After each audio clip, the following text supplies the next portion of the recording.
Before the wind ever stirred the dust of a captive land, before bones rattled in forgotten graves, there was a silence so deep it cracked the hearts of the faithful.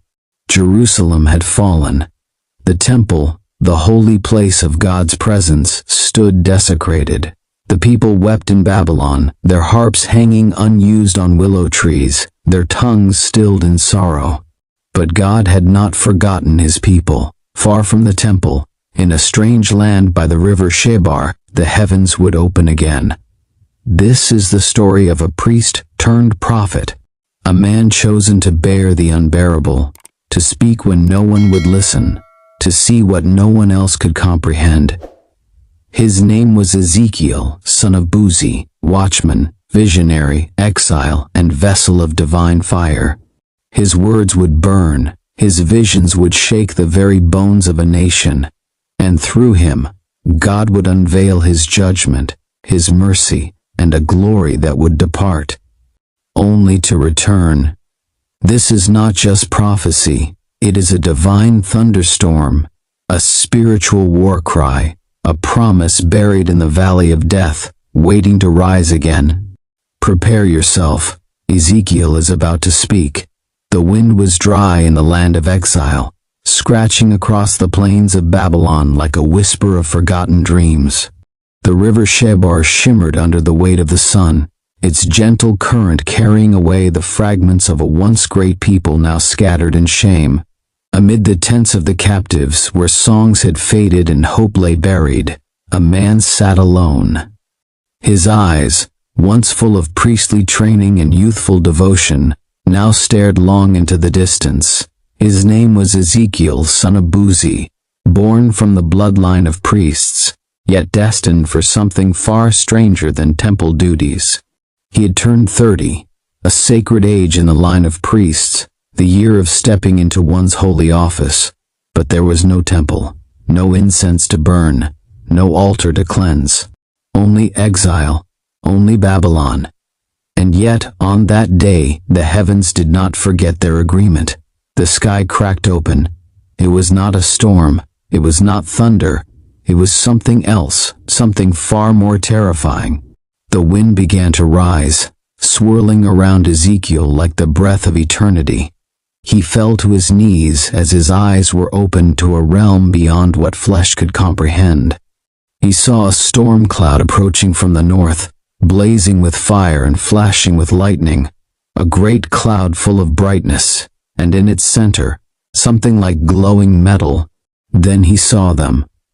4 living creatures, each with 4 faces, of a man, a lion, an ox, and an eagle. Their legs were straight, and the soles of their feet gleamed like burnished bronze. Wings spread from their bodies, and beneath those wings, hands stretched outward like men reaching into dimensions unseen. Each creature moved without turning, gliding like a wheel within a wheel, eyes covering every edge of their being.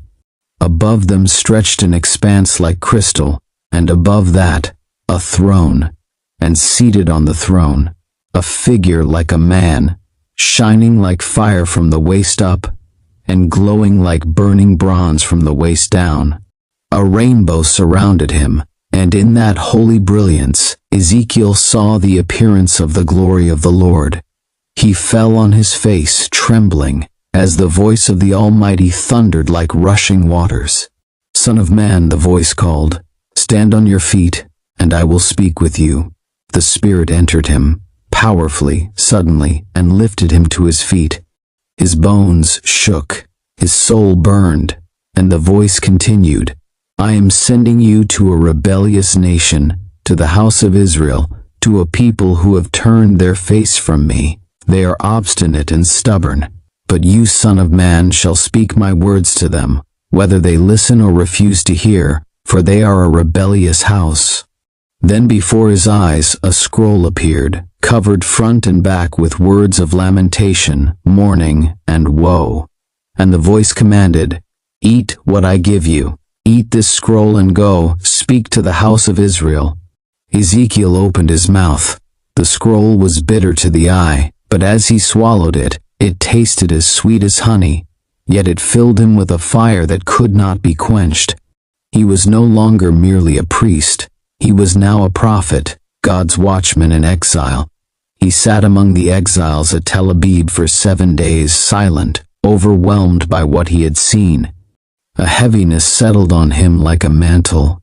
The word of the Lord had entered him, and there would be no turning back. At the end of 7 days the voice returned, "I have made you a watchman over the house of Israel. When you hear a word from my mouth, you shall give them warning from me. If I say to the wicked, 'You shall surely die,' and you do not speak to warn them, their blood I will require at your hand. But if you warn them, and they do not turn, you have delivered your soul." It was a holy charge, not just to prophesy but to carry the weight of obedience. Every silence could cost a soul. Every word unsaid could echo with the cry of judgment. Then came the hand of the Lord again. It gripped Ezekiel, lifted him, and carried him in the Spirit of God to the plains, far from the city, far from the people. There, the glory of the Lord stood once more, like the vision he had seen by the river, and he fell again on his face. The voice spoke, "Go, shut yourself in your house. I will make your tongue stick to the roof of your mouth so you cannot rebuke them, for they are a rebellious people.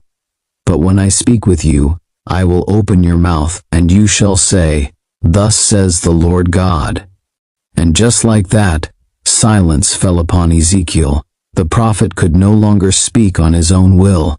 He would only speak when commanded. He was now a vessel of divine timing, not personal desire. Even his voice belonged to God. But the silence would not last long. God was about to speak through him in ways the people could not ignore. The air was still. The dust hung like judgment over Tel Aviv. Ezekiel, now bound by divine silence, sat alone, yet watched by many. Word had spread among the exiles that something had changed in him. He no longer walked like one of them. His gaze held weight. His silence thundered. Children would stop in the streets to point. Elders would whisper. But no one understood what was coming. Then one morning, the Spirit stirred him. The hand of the Lord pressed upon him again, and he rose, not of his own will, but by a power far greater. He stepped into the center of the settlement, and the people gathered. The prophet had not spoken in days, but now his hands moved. His body acted out a message from God. He took a clay brick and placed it before the crowd. With precision he carved the shape of a city into it, Jerusalem. Around the model, he built siege works, ramps, camps, battering rams. He even set up an iron pan between himself and the brick, a wall of separation. And then, in the sight of all, he lay down on his left side, motionless. 1 day passed, then 2, then 10. The murmurs turned into awe. Was it madness? Was it a sign? The days turned to weeks. He remained on his left side for 390 days, each day symbolizing a year of Israel's iniquity. And when the 390 days ended, he turned to his right side and lay for 40 more days, bearing the guilt of Judah. His body weakened, but his resolve never broke. The people were witnessing prophecy not just in word, but in living flesh. And then the word of the Lord came again. Take wheat, barley, beans, lentils, millet, and spelt. Put them in one vessel and make bread of them, as many days as you lie on your side. But you shall eat it with measured water, and bake it over cow dung, before their eyes. It was a sign of scarcity and shame, what the people in Jerusalem would soon endure. Ezekiel, horrified by the command to cook over human waste, cried out, "Ah, Lord God, I have never defiled myself." And the Lord, in mercy, allowed the substitution of cow dung, but the warning remained unchanged. Each act was a thunderclap of divine displeasure. The people watched, but still did not repent. More signs followed. He shaved his head and beard with a sword, an act of disgrace for a priest. He divided the hair into 3 parts. One he burned in fire. One he struck with the sword, one he scattered to the wind. But, from that last portion, he tucked a few strands into the hem of his robe, God's remnant. This, said the Lord, is Jerusalem. This is what will become of her. Because she has rebelled more than the nations around her. Her abominations are greater, her sins more brazen. Then the word came in fierce torrents. Famine shall devour, pestilence shall sweep through. The father shall eat the son, and the son the father. I will make you a ruin and a reproach. The people, stunned and broken, had never heard such fury, and yet Ezekiel's voice, when loosed, held no hate, it held grief. The grief of God. The heartbreak of a father whose children had turned away again and again. The visions came in waves. He was lifted again, transported in the spirit to Jerusalem. He saw the temple, the holy house of God, but what greeted his eyes was not worship, it was idolatry. Inside the courts he saw an idol of jealousy. In secret chambers, elders of Israel burned incense to beasts and creeping things painted on the walls. In the inner court, women wept for the Babylonian god Tammuz. And outside, 25 men stood with their backs to the temple facing east, worshipping the sun. Do you see this, Son of Man? The Lord asked. Is it a light thing for them to commit these abominations? Therefore I will act in wrath. Though they cry in my ears with a loud voice, I will not hear them. Then Ezekiel saw judgment unleashed. 6 executioners appeared, each with a weapon of destruction. But among them stood one clothed in linen, with a writing kit at his side. The Lord commanded the man in linen, "Go through the city, and put a mark on the foreheads of those who sigh and cry over its abominations." To the others he said, "Follow him. Kill without pity. Begin at my sanctuary." And they did. The holy temple, the place of glory, became the starting point of judgment. Ezekiel fell on his face again. "Ah, Lord God," he cried, "will you destroy all the remnant of Israel in the outpouring of your wrath?" But the Lord replied, "The guilt of the house of Israel and Judah is exceedingly great. The land is full of blood. The city is full of injustice. They say, 'The Lord does not see.' But I will not spare, nor will I relent." Then he saw the glory of the Lord rising from the cherubim and moving to the threshold of the temple. A departure had begun. The Spirit took Ezekiel further still. He saw more visions, of wheels, of cherubim, of the throne above. But this time, the glory began to lift. It moved from the inner court to the outer, from the temple to the city gate, then from the city to the mountain east of Jerusalem. The glory of God departed, not in silence, but in sorrow. And Ezekiel, left on the plains of Babylon, knew Jerusalem was no longer the center of God's dwelling. The people had abandoned him. Now he had left the place they once called holy. But even in the judgment, even in the fire, there was a whisper of something more, something still to come, a promise not yet spoken.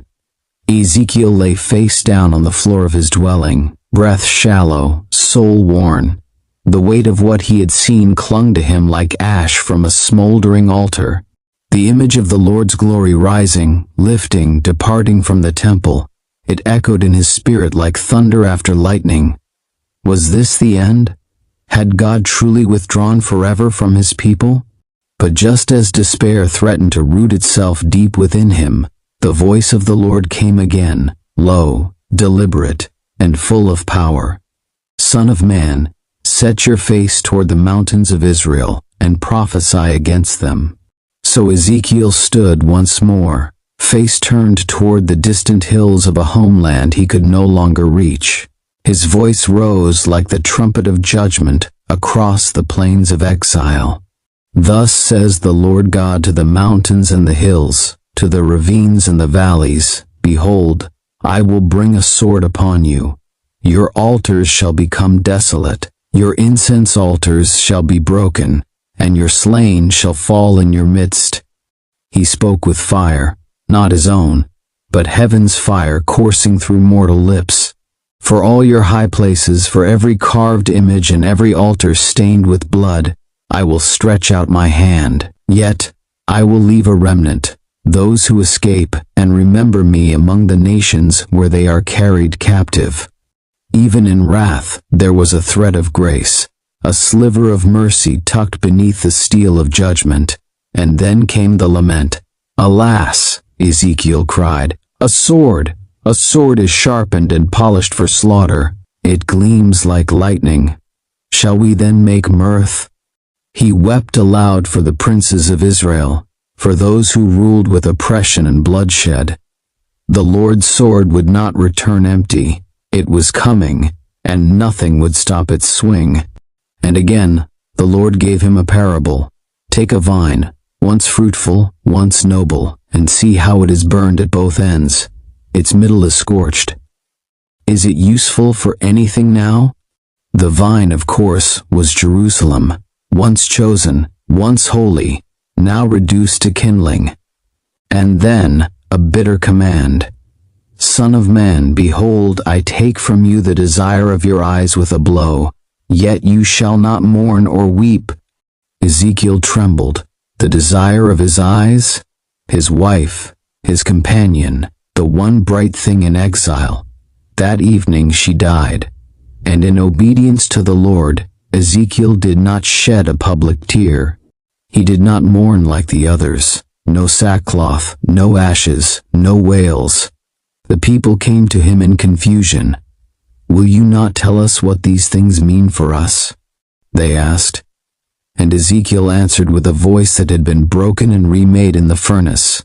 As I have done, so shall you do. When Jerusalem falls, when your sanctuary is profaned, when your sons and daughters are slain by the sword, you shall not mourn as before. You will be numb, silenced, struck by grief too deep for words. The land of Judah would soon know loss, not just of life, but of God's visible presence. And when the messenger arrived to declare Jerusalem's destruction, Ezekiel's mouth, once bound by silence, would be opened again. Still, the Lord was not yet finished revealing his heart. He turned Ezekiel's gaze toward the nations surrounding Israel: Ammon, Moab, Edom, Philistia, Tyre, Egypt. To each, a word of judgment. To Ammon, because you clapped your hands and rejoiced over my sanctuary's fall, I will deliver you to the people of the east. To Moab you said, Judah is like all the other nations, but I will cut off your princes. To Edom you took vengeance with perpetual hatred. Therefore I will stretch out my hand against you. To Philistia you acted with malice of heart. I will destroy you. To Tyre you said, Aha! Jerusalem is broken, now I shall be enriched. But I will bring many nations against you like waves of the sea. The Lord's justice was not blind, it was precise. He saw every mocking word, every opportunistic betrayal, every proud glance. And to Egypt, mighty Egypt, he gave one of the longest laments of all. Behold, I am against you, Pharaoh, king of Egypt, the great dragon lying in the midst of his rivers. You said, the Nile is mine, I made it for myself. Therefore I will put hooks in your jaws and bring you up out of your rivers. Egypt's pride, her reliance on power and idols, would be her ruin. Through all this, Ezekiel never turned away. He wrote what he was told. He spoke what he was given. Even when the weight of nations sat heavy on his shoulders, he remained the watchman. And then the turning came. One night, as the sky darkened over Tel Aviv, a weary traveler stumbled into the prophet's home. His clothes were torn, his face streaked with dirt and ash, his eyes hollow. He dropped to his knees and whispered the words Ezekiel had long dreaded. The city has fallen, Jerusalem destroyed, the temple burned, the people slaughtered or taken. A long silence filled the room, and then the hand of the Lord touched Ezekiel again. Your mouth shall be opened, said the Lord. You shall speak to them and no longer be mute. So you shall be a sign to them, and they shall know that I am the Lord." And for the first time in a long time Ezekiel spoke freely, not with weight, but with clarity. The season of warning was over. Now came the season of rebuilding, of hope, of restoration, of a glory that would return, not in a temple made with hands, but in the hearts of those renewed. The room fell still as the weight of the messenger's words settled into the air. The fire that once roared from Ezekiel's tongue in judgment had become a steady flame, not diminished, but refined. He had prophesied doom, and it had come. Now in the smoking ruins of what was, the Lord began to speak again, not to condemn, but to rebuild. "Son of man," the voice said, "gentle yet firm, they say of you, 'Come, let us hear what the word is that comes from the Lord.' They sit before you as my people, and they hear your words, but they will not do them. With their mouths they show much love, but their hearts pursue their own gain." Ezekiel looked out across the exiled crowd. They came in greater numbers now, not with ridicule but with reverence. They listened. But the Lord knew it was curiosity, not conviction. The prophet's fame had grown, yet so too had the temptation of being heard over being heeded. "You are to them as a lovely song," the Lord said, "one who has a beautiful voice and plays well on an instrument. But when it comes to pass, and surely it will, they shall know that a prophet has been among them." But the Lord would not leave his people with only warnings. In the hush of the night, Ezekiel was taken again in vision. This time he saw not bones, not fire, not fury, but shepherds. "Prophesy against the shepherds of Israel," said the Lord. "Woe to the shepherds who feed themselves and not the flock. You eat the fat and clothe yourselves with the wool, but you do not feed the sheep." God's grief was clear. Those entrusted with care had instead consumed. Those meant to protect had plundered. "But I," the Lord declared, "I myself will search for my sheep and seek them out, as a shepherd seeks out his scattered flock on a day of clouds and thick darkness. So I will gather them." Ezekiel's eyes welled with tears, not of sorrow but awe. The God of justice was revealing himself now as the God of tender pursuit. "I will feed them in good pasture. I will bind up the broken. I will strengthen the sick, and I will raise up one shepherd over them, my servant David. He shall feed them and be their shepherd, and I, the Lord, will be their God." The promise of a coming shepherd king glowed like a torch in the night. Then the vision shifted. Ezekiel stood before a vast valley. The air was dry, the sky gray, and scattered across the floor of the valley were bones, many, very dry. "Son of man," came the voice, "can these bones live?" Ezekiel trembled, his breath caught in his throat. "O Lord God, you know." "Prophesy to these bones," said the Lord. "Say to them, O dry bones, hear the word of the Lord." And Ezekiel obeyed. As he spoke, the valley began to tremble. The bones clattered, bone to bone, until skeletons stood upright. Then sinews appeared, then flesh, and finally skin. But there was no breath in them. "Prophesy to the breath, Son of man. Say to the wind, Come from the four winds, O breath, and breathe on these slain that they may live." He lifted his hands, and as he cried out, a rushing wind filled the valley. It surged into the lifeless forms, and suddenly they stood, a great, mighty army. "Alive!" God's voice echoed. "Son of man, these bones are the whole house of Israel. They say, Our bones are dry, our hope is lost, we are cut off. But I will open your graves and bring you up. I will put my spirit within you, and you shall live." It was resurrection, restoration, renewal, not just of a people, but of hope itself.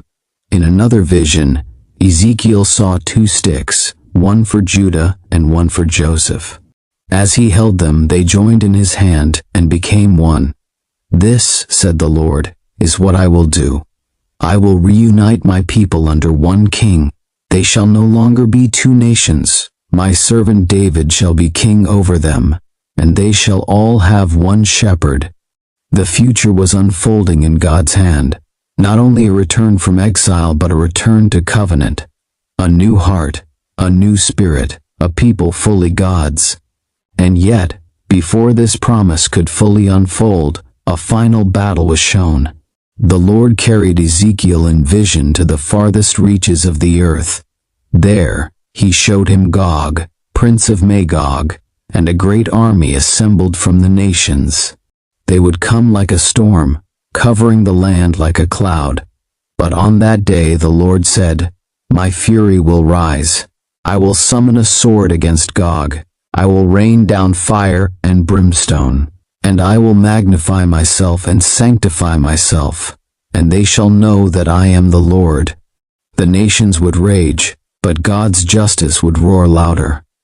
And as the dust settled from the vision of war, a final image burned into Ezekiel's spirit, a new city, a new temple. And from the threshold of that temple water flowed, first a trickle, then ankle deep, then knee deep, then a river too vast to cross. Wherever the river flows, the angel said, everything will live.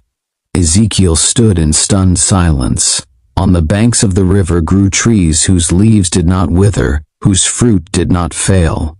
Their fruit was for food, and their leaves for healing.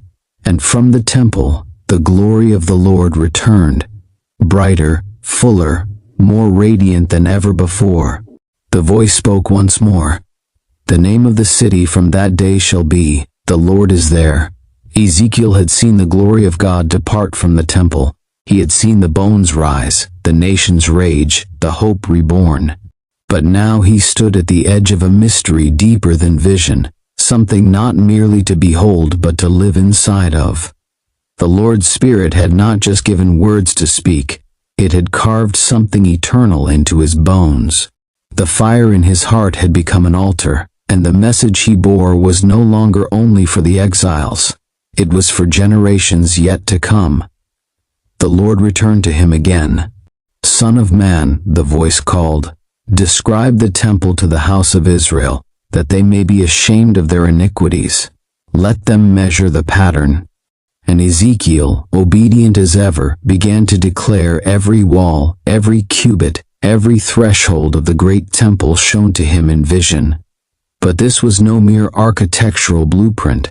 It was sacred geometry, a structure of holiness, a design from heaven, shaped not by hands but by the mind of God.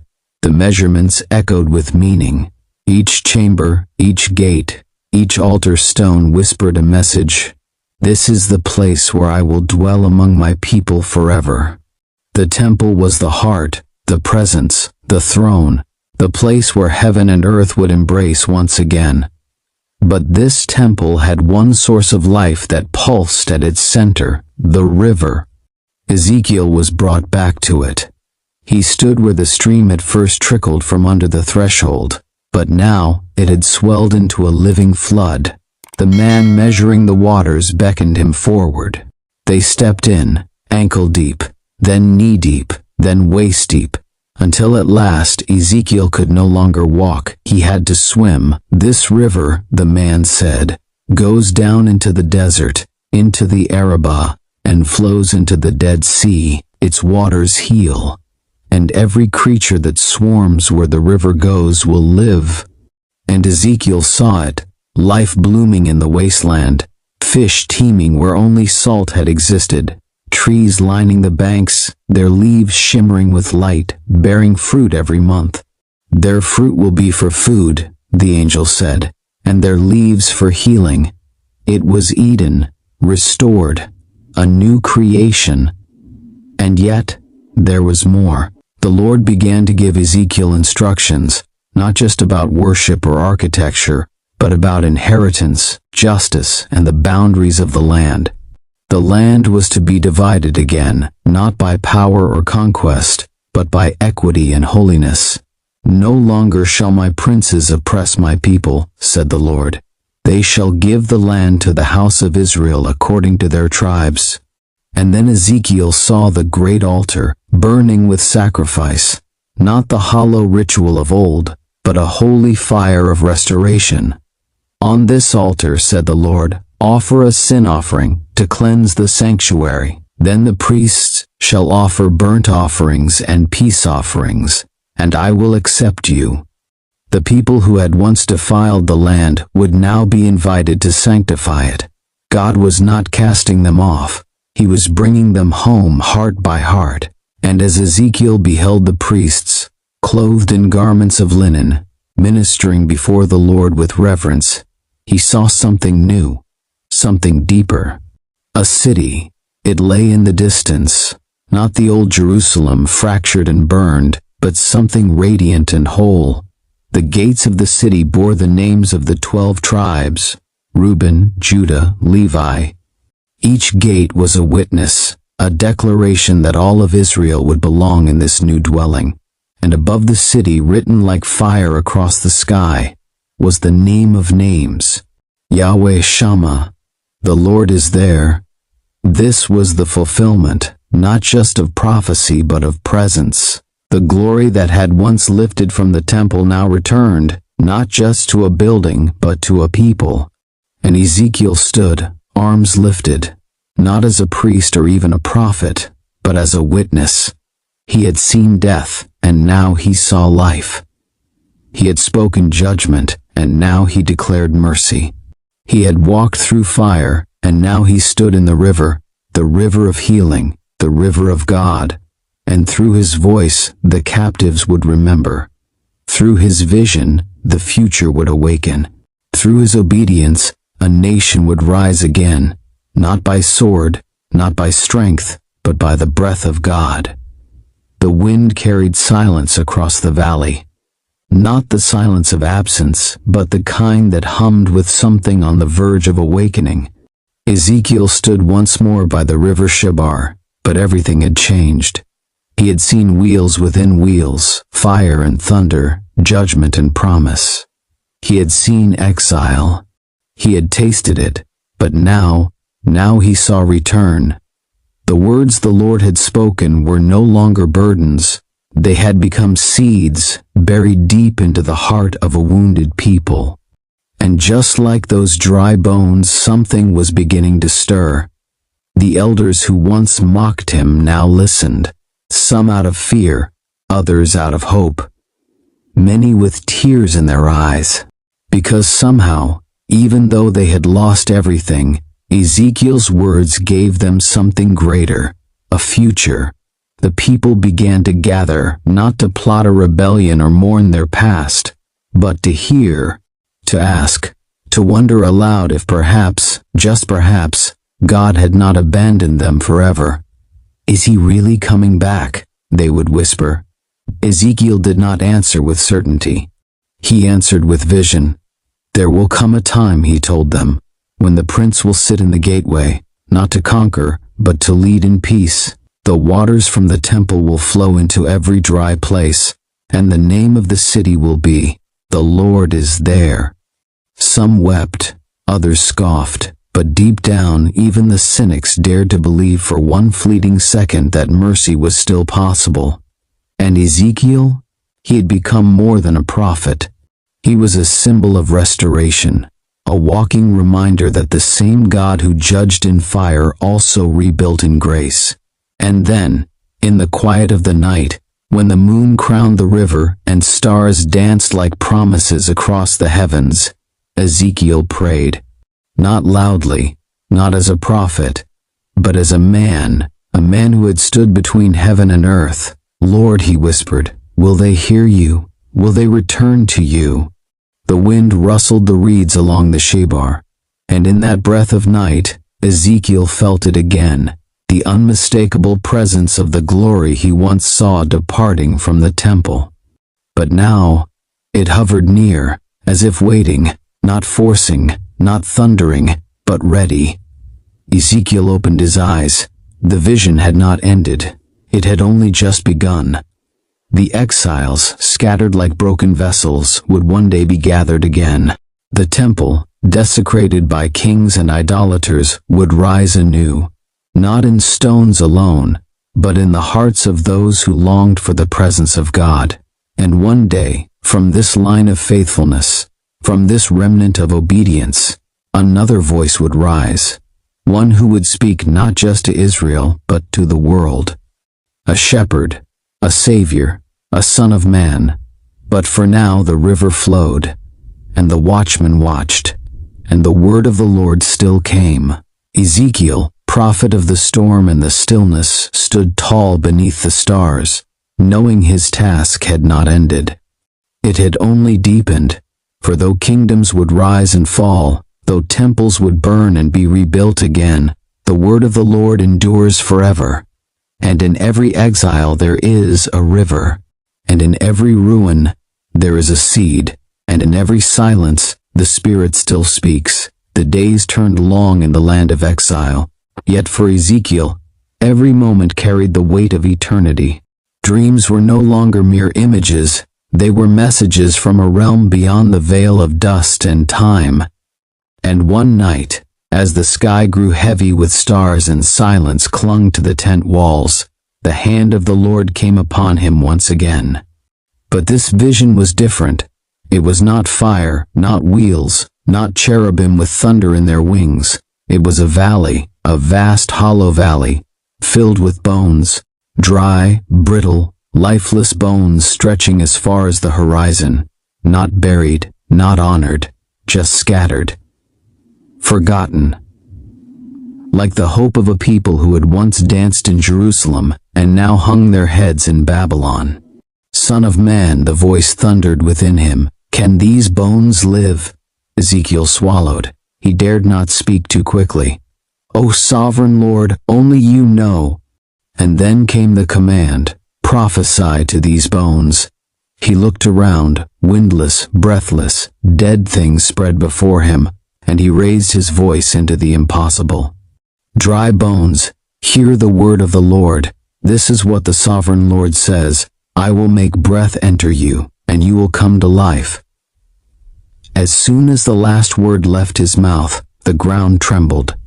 A holy rustling filled the air. Bones clattered, snapping into alignment. Skeletons formed. Tendons and muscles grew, skin wrapped over the frames. But still, there was no breath. Again the voice came, prophesied to the breath, call the four winds, and Ezekiel did. Come, breath, from the four winds and breathe into these slain, that they may live. Suddenly, wind swept through the valley like a roar. It was not natural.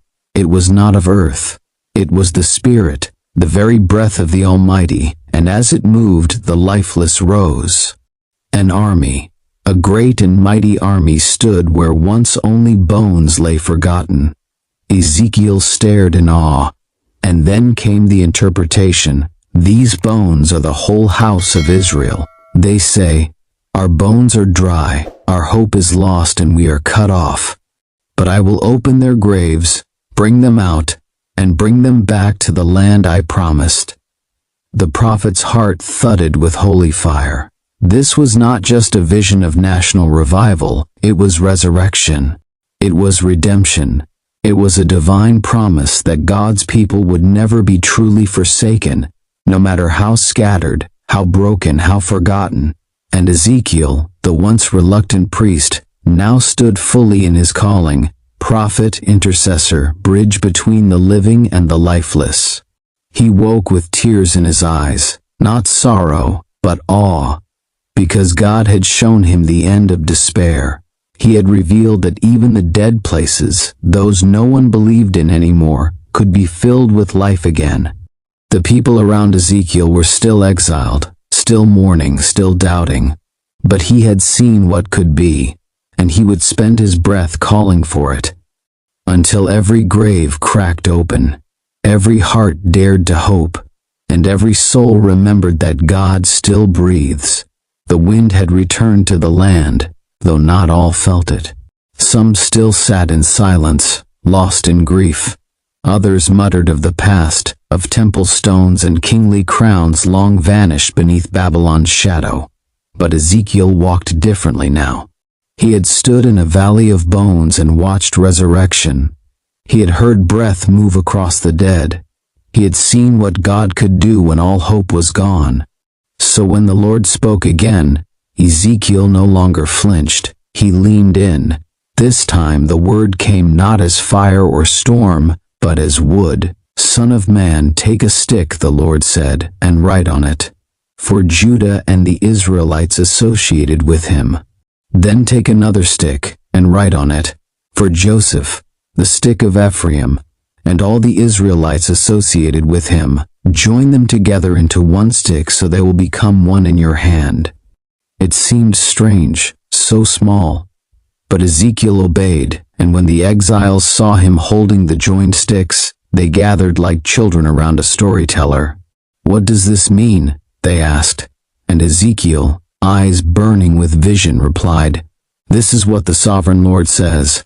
I am going to take the stick of Joseph, and join it with the stick of Judah, and make them into a single stick of unity. No longer will they be divided. No longer will they defile themselves with idols. I will cleanse them. They will be my people, and I will be their God." And then he added the promise that stirred the deepest ache within them. "My servant David will be king over them."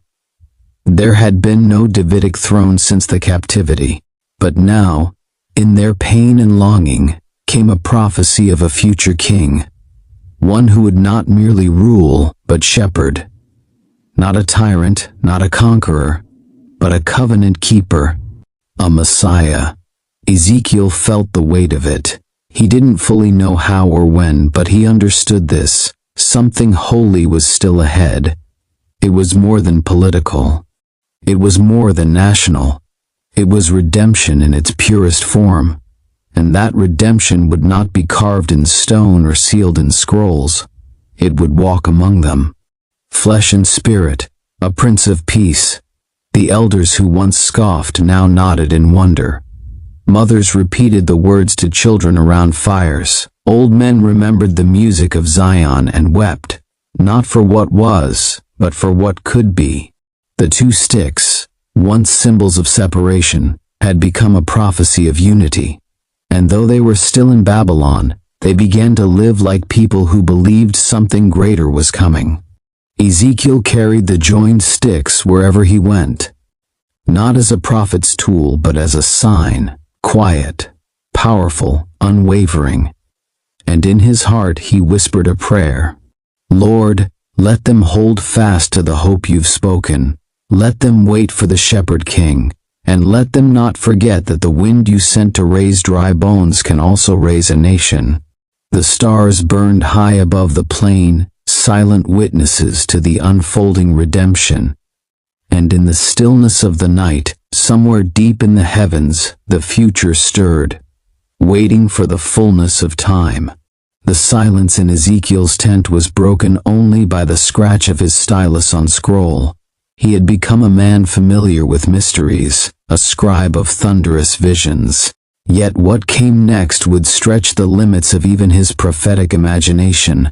For the word of the Lord returned, not in flame or whisper, but in a glorious, overwhelming weight. Not a message for the people, not a symbolic act. This time, it was a journey. Ezekiel was taken, caught up in the Spirit of the Lord, and brought to a mountain, high and majestic. The winds there were still, but the air thrummed with presence, and before him stood a man, radiant like bronze, clothed in linen, holding a measuring rod in his hand. The man said, "Son of man, look carefully, listen closely, pay attention to everything I show you, for you were brought here so that I might show it to you, and declare all you see to the house of Israel." And then Ezekiel saw it, a temple, not the crumbled ruin of Jerusalem's past, but a structure glowing with divine design, perfect symmetry, precise measurements, holiness embedded in every stone. Courtyards, gates, chambers, all measured with unearthly care. And though it stood only in vision, Ezekiel could feel the glory pressing upon it, waiting to descend. For days the vision unfolded, detail upon detail, walls, doors, altars, chambers for priests, sanctuaries where the sacred would dwell. This was no ordinary vision. It was hope etched in architecture. It was a future sanctuary, one not built by exiles or kings, but by heaven's hand. And then it came. Ezekiel saw the glory. Just as it had departed from the temple years before, from the threshold, above the cherubim, through the eastern gate into the mountains, so now he saw it return. The glory of the Lord entered the temple through the gate facing east.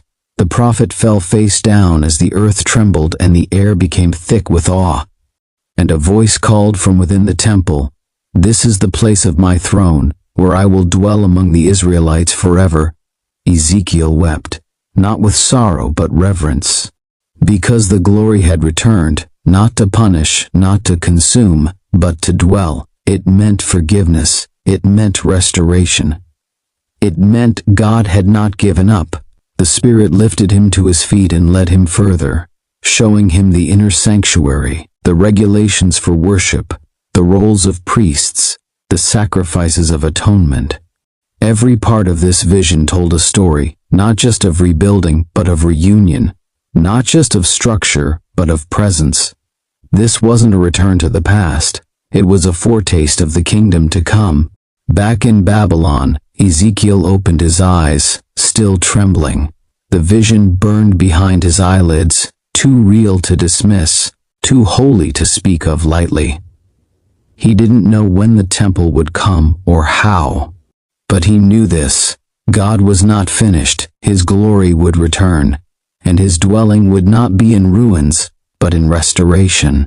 So the prophet waited, with scroll in hand and fire in his bones, because the Spirit of the Lord had shown him what the eye could not see. And now, even in exile, he lived like one who had stood in glory. The days following the vision of the temple passed in a hush, as if the heavens themselves had leaned closer, and the earth dared not speak too loudly. Ezekiel walked slowly, a man whose soul had touched eternity. His voice was quieter now, but his eyes burned brighter than ever. Then came a new vision, a stream, so simple at first that one might have missed its power. It began beneath the threshold of the temple, trickling eastward, glistening in the sunlight. Just water. But not just water. The man with the measuring rod returned, guiding Ezekiel once more. "Come," he said, "let us walk with the river." 1,000 cubits out, and the water reached Ezekiel's ankles. Another 1,000, it rose to his knees. Another, it met his waist. Then again, and it became a river so deep, so wide no man could cross. Ezekiel stood awestruck. This wasn't mere irrigation, this was resurrection in motion. "Son of man," a guide said, "do you see this?" Yes, oh yes. For wherever the river flowed, life surged. Along its banks grew trees of healing whose leaves would never wither and whose fruit would never fail. In the once dead waters of the sea, fish teemed. What had been cursed, salted, lifeless, now thrived beneath the river's touch. And the voice of the Lord rang like a bell inside Ezekiel's soul. "This water flows toward the eastern region, and goes down into the Arabah, and enters the Dead Sea. When it empties into the sea, the salty water there becomes fresh. Where the river flows, everything will live." It was more than water. It was restoration. It was mercy in motion. A current of God's faithfulness, too strong to be dammed by exile, too wild to be tamed by sorrow. Ezekiel wept again, not for what was lost but for what would come. He returned to the exiles not as a man of despair, but as a bearer of promise. The temple vision, the returning glory, the river of life, it all pointed forward. Forward to a time beyond Babylon, beyond even earthly kings, a time of divine presence, unshakable, unending. And though the people still sat by the rivers of Babylon and wept for Zion, Ezekiel stood among them like a lamp lit in the night. They asked him, "Will we go home?" He nodded slowly. "One day. Will the temple be rebuilt? Yes, he said, but even more than that, God will dwell with us again, His glory will return, and His river will make the dead things live. They clung to the words, not just as prophecy, but as survival. And as Ezekiel walked among them, he repeated a name, over and over, a name given in the final vision, the final sentence of all the scrolls he had written. It was not a name for a city, it was a promise. Yahweh Shammah, the Lord is there. That name would become their anchor. That name would become their future. And though generations would come and go, though nations would rise and fall, Ezekiel's fire never died, because he had seen the glory leave, and he had seen the glory return.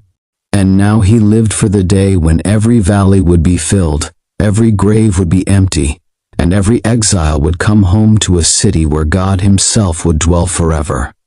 The Lord is there,